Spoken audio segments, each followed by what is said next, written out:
पौराणिक कथाओं के अनुसार एक बार गाधी नाम के एक राजा थे।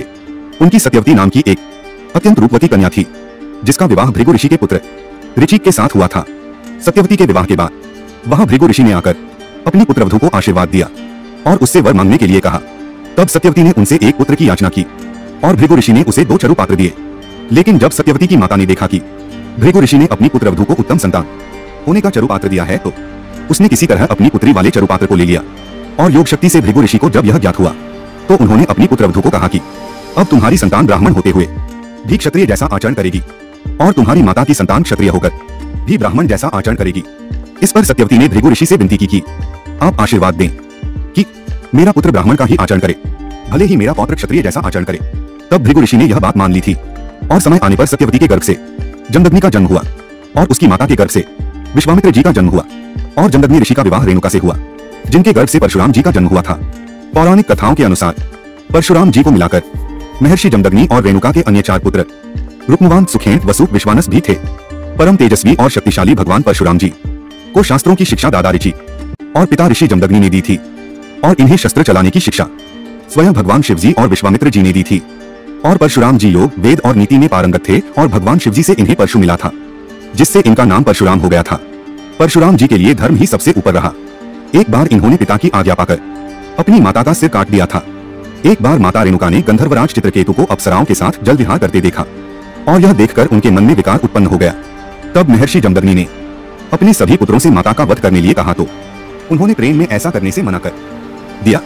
लेकिन परशुराम जी ने बिना एक पल विचार कर पिता की आज्ञा से माता समेत 4 भाइयों का गला काट दिया। और तब महर्षि जमदग्नि ने प्रसन्न होकर वरदान मांगने के लिए कहा था। तब परशुराम जी ने वरदान में अपनी माता और भाइयों का जीवन मांगा था। पौराणिक कथाओं के अनुसार भगवान परशुराम जी ने 21 बार क्षत्रियों से पृथ्वी लोक को मुक्त किया था, लेकिन उन्होंने केवल हैहयवंशी क्षत्रियों से युद्ध किया था। तब परशुराम जी के समय में हैहयवंशीय क्षत्रिय राजाओं का बड़ा अत्याचार था और हैहयवंशियों का राजा सहस्रबाहु अर्जुन बड़ा ही दुष्ट था, जो आश्रमों के ऋषियों और मुनियों को सताया करता था। एक समय परशुराम जी के आश्रम में न होने पर सहस्रबाहु के पुत्रों ने जमदग्नि के आश्रम पर कामधेनु गाय को लेने का प्रयास किया और ऋषि जमदग्नि के रोकने पर उनकी हत्या कर दी थी। तब आश्रम पर लौटने पर परशुराम जी ने अपनी माता को विलाप करते हुए देखा तो परशुराम जी ने 21 बार क्षत्रियों के संहार का संकल्प लिया और संकल्प को पूरा करते हुए परशुराम जी ने हैहयवंशियों का नाश किया।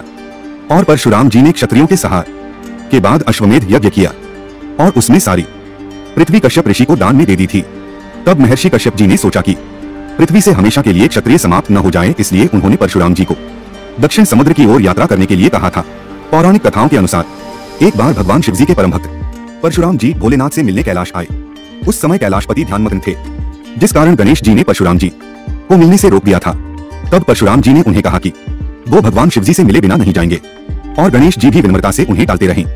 लेकिन जब परशुराम जी का धैर्य टूट गया तो उन्होंने गणेश जी को युद्ध के लिए ललकारा और तब गणेश जी को उनसे युद्ध करना पड़ा था। गणेश जी और परशुराम जी के बीच भीषण युद्ध हुआ। अंतः क्रोध के वशीभूत परशुराम जी ने गणेश जी पर भगवान शिवजी से प्राप्त परशु से ही वार कर दिया और परशु के प्रहार से गणेश जी एक दांत टूट गया।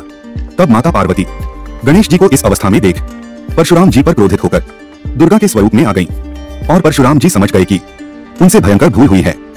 तब परशुराम जी ने माता पार्वती से क्षमा याचना कर एक दंत के विनम्रता की सराहना की और परशुराम जी ने गणेश जी को अपना समस्त तेज, बल, कौशल और ज्ञान आशीष स्वरूप प्रदान किया। तब गणेश जी की प्रारंभिक शिक्षा गुरु परशुराम जी के आशीष से सहज हो गई थी। पौराणिक कथाओं के अनुसार चारों युग में परशुराम जी देखा गया है। सतयुग में एक बार परशुराम जी को गणेश जी ने भगवान शिवजी से मिलने से रोक लिया था तो वह क्रोधित हो गए थे। तब युद्ध में गणेश जी का एक दांत टूट गया था और त्रेतायुग में जनक, दशरथ आदि राजाओं ने उन्हें बहुत सम्मान दिया था और सीता स्वयंवर में उनकी भेंट प्रभु श्री राम जी से हुई थी। और द्वापर युग में महाभारत में उन्होंने कौरव सभा में श्री कृष्ण जी का पक्ष लिया था। भगवान परशुराम जी के शिष्यों में सबसे बड़े योद्धा भीष्म पितामह, गुरु द्रोणाचार्य और दानवीर कर्ण हुए थे और परशुराम जी ने असत्य कहने के लिए कर्ण को श्राप भी दिया था। परशुराम जी चिरंजीवी हैं। कठोर तपस्या से उन्हें भगवान श्री हरि विष्णु जी से कल्प के अंत तक पृथ्वी लोक पर रहने का वर मिला हुआ है। और कल की पुराण के मुताबिक भगवान विष्णु के 24वें तथा अंतिम अवतार कल की अवतार के गुरु परशुराम जी होंगे और कल की अवतार को युद्ध की शिक्षा देंगे। और भगवान कल की को परशुराम जी ही भगवान शिवजी की तपस्या कर उनसे दिव्यास्त्र लेने की आज्ञा देंगे। लाइक, शेयर, सब्सक्राइब कीजिएगा।